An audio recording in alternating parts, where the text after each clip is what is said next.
Court TV also has teams in Pennsylvania where Kohberger was arrested at his parents' home. And we are going to check in with our Julia Janae in Monroe County, Pennsylvania next hour.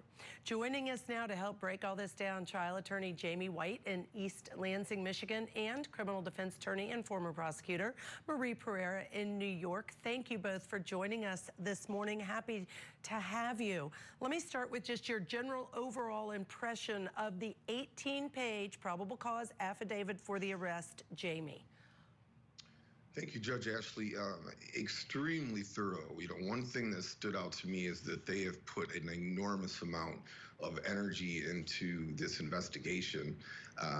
But let me say this, and first of all, my heart goes out to these families and the evidence against this gentleman, or lack thereof. It does appear to be significant and maybe even overwhelming.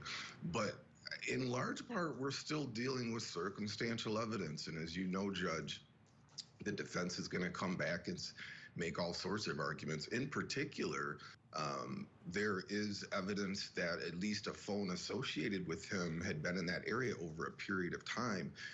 That's the kind of evidence that judges really don't like to bring into court, especially in a small community where there's excuses for why an individual may be in a particular area, prior to a crime committing. So, the defense is going to have some things to argue about, but, my initial impression is between the FBI and the Idaho State Police, they've done a very thorough job, and I think we've got a lot more paperwork coming out in the very near future. All right, I would agree, and I think we can certainly expect a lot of motions to be filed in terms of motions to suppress, etc. So the other part, Jamie, that you mentioned that a lot of people have commented on is the small community and the fact that this is a house where there were numerous students living. There could have been a lot of parties. There could have been a lot of reasons why another college student from another college or a PhD student was coming to the area. All right, let's delve into the specifics of that circumstantial evidence. Marie,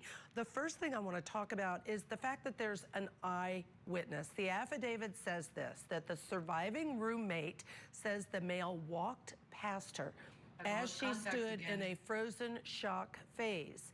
Then he walked towards the back sliding glass door. She says she did not recognize the male and she locked herself in the room. So let me ask you, Jamie, I think we're having some technical issues. We're getting Marie back. But Jamie, I mean, this is now a little bit of a whole different ballgame to learn that there's an eyewitness in the house that then also describes and said he had a mask, but she saw bushy eyebrows. How significant is this in terms of one of the pieces of the circumstantial evidence? It's significant. At least we have an identification which isn't positive by any stretch of the imagination, but it also doesn't exonerate him, right? We don't have anybody saying that this gentleman was African-American or, anything that would just absolutely take him off the table. But there is something bizarre about this, Judge Ashley, that I suspect will bear out over time and through the evidence. We watch movies and we hear stories about these sorts of mass murders and burglaries. That's not a really realistic scenario. I've been doing this a long time as well as you. Home invaders, they go in, they get what they want, and they leave. And there oftentimes are violent encounters if they're caught.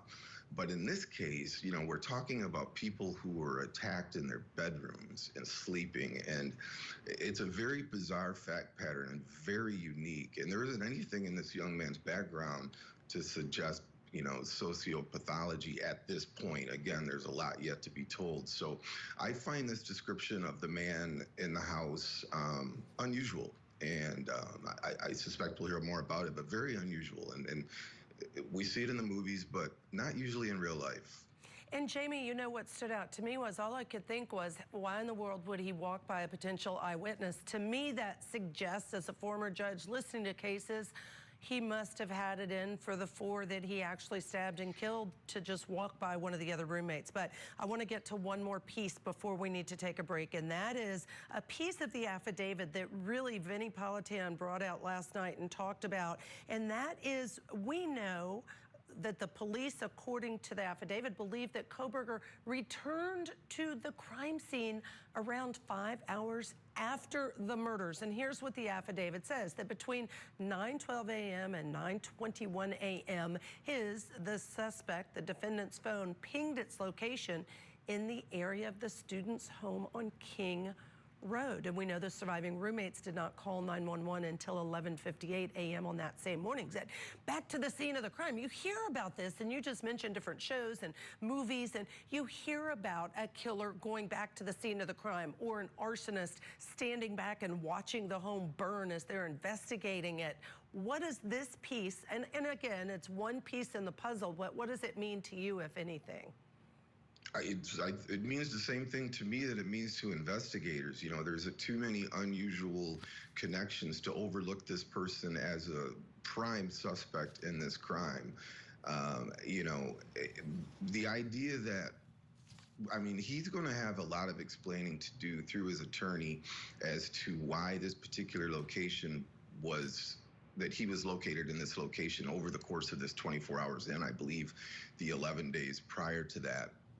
You know, again, it's circumstantial, and it's, you know, the defense will have some level of explanation, I suppose, but I do think it's consistent with somebody who is either going back for what their primary motive was. We've heard the word burglary involved in this case, you know, at least in the media. And, you know, if in fact there was some item that was intended to be found, that could also be a reason why he returned to the scene. There's going to be a lot that unfolds, and we know that he's facing one count of felony burglary in addition to the 4 murder counts. Jamie, you're going to stay with us. You all know how much I appreciate my Court TV viewers. We want to know what you think about this case. Join the conversation on Twitter. Tweet your questions and comments to us at Court TV.